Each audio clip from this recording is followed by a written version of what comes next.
Endogenous growth yield 20. Economies advance through the efficiency of productivity and the increases that result. Many variables are used to explain economic growth in models which attempt to describe reality. These variables develop from internal growth or are assumed through external simplifications.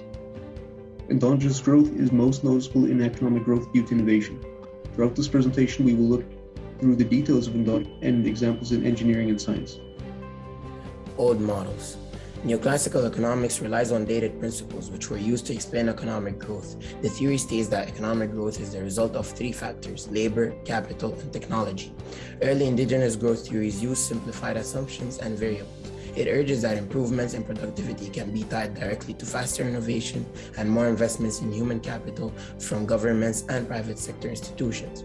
For the slow swan model, it predicts that in the long run, economies converge to their steady state equilibrium, that permanent growth is achievable only through technological progress. And finally, the AK model predicts that country long-run growth rate will depend on economic factors such as thrift and efficiency of resource allocation. Endogenous growth theory states that economic growth is a result of investments in human capital leading to innovation, expansion of knowledge, and technological improvements. The theory states that long-term economic growth rate is on the basis of internal or endogenous factors to the economy and not external processes. That improvements to knowledge, innovation, and human capital lead to technological advancements in productivity. A simple example of the theory would be when governments give incentives and subsidies to businesses to research and develop new and improved products, or to upscale their workers through training workshops. Economic models can simulate reality to simplified mathematical form, which allows insight into the growth of economies. For the Solo model of economic growth, its production function is a Cobb-Douglas type, a common method used to find output. Many variables are time-dependent. Population grows over time and capital increases. Technological progress in the Solo model is exogenous and is not accurate in explaining economic growth. Output elasticity is the change of an output divided by the change of an input. Being less than 1 discards diminishing marginal returns to capital accumulation as the output is smaller. The first step in endogenizing the model is setting the elasticity equal to 1, allowing us to derive the AK model production function. You may notice that the population is lost. In steady state, when the investment equals the depreciation on the output and capital curve, human capital can be solved for and added to the model. The steady state growth rate now has a geometric average of the different savings rates as opposed to a single savings rate. The endogenous growth model by Paul Romer also has a modified production function of similar form. Two new variables are introduced. AL is the fraction of the labor force in research and development, so 1 minus AL is in goods production. AK is the fraction of the capital in research and development. The production function accounts for these new percentages. The production of new ideas is also dependent on these factors. For capital accumulation, the depreciation is set to 0 and the savings rate is constant. The capital accumulation equation with exogenous savings rate can have the substituted production function with variable to hold the savings rate multiplied by the fractions 1 minus AK and 1 minus AL. Growth rate GK can then be found by dividing capital accumulation by capital. Growth rate of technology GA can be found using the same method on technology accumulation by dividing by technology. Growth rate of capital and technology derivatives can be modeled with found equilibrium at the curve of GA and GK being 0. During World War II, the Axis and Allied powers were constantly attempting to outproduce each other with new technology in the war. The Germans developed the V-1 and V-2 rocket, the latter being the first to reach space back in 1944. After the war, Europe was divided, and the Soviets had tensions with the United States. A race to produce more technology needed to explore beyond Earth ensued, and more emphasis was placed on the education and training of scientists and engineers. Scientists who worked for the Germans were imported to aid in rocket development, and massive progress was made. In the pursuit of new technology needed to reach space, discoveries in rocket, satellite, and computer technology were the foundation to many products used widespread today. All this technology improvement increased the economic growth of the United States. For the primitive computers used in early spacecraft, new technology had to be made and more powerful electronics were manufactured. Engineers from MIT used the integrated circuit to solve these issues. In 1962, 100% of the purchases of the circuit belonged to the government, but by 1965 that dropped by 28%, leading new players into the market taking advantage of technological improvements. To build on this, by 1965 there were 20 times more integrated circuits in the market. It has been found that research and development spending had 7 times increase in gross national income over 18 years and a 43% rate of return. Numerous positive externalities came as a result of employment and consumer products.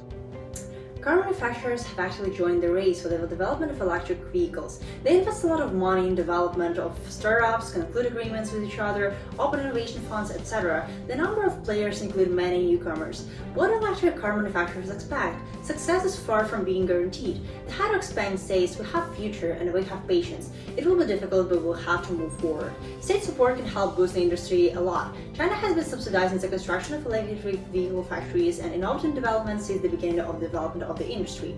This helped companies involved in the race of electric car industry to attract additional investments. China already has the infrastructure for self-driving cars due to the government initiative to build 800,000 public charging stations. All electric car market is already bigger, and its leadership is rapidly expanding. Electric cars are not just a story about ecology, but about deep engineering in various fields, about large-scale optimization, which requires a digital transformation, and this applies to several important segments of the global economy at once.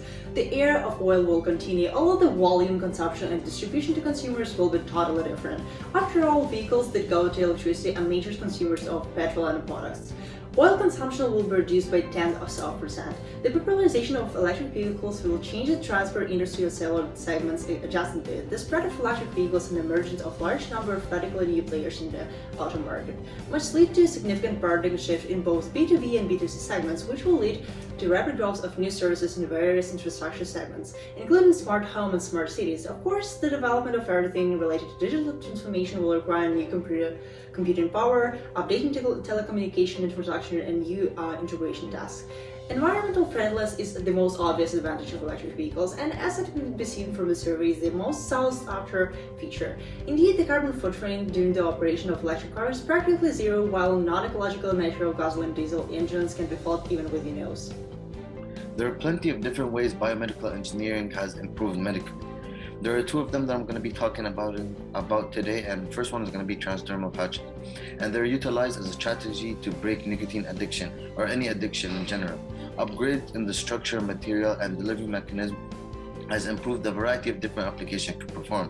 An example of that was discovered by a scientist at Nanyang Technological University in Singapore, where the patches is loaded up with a drug that assists with battling weight.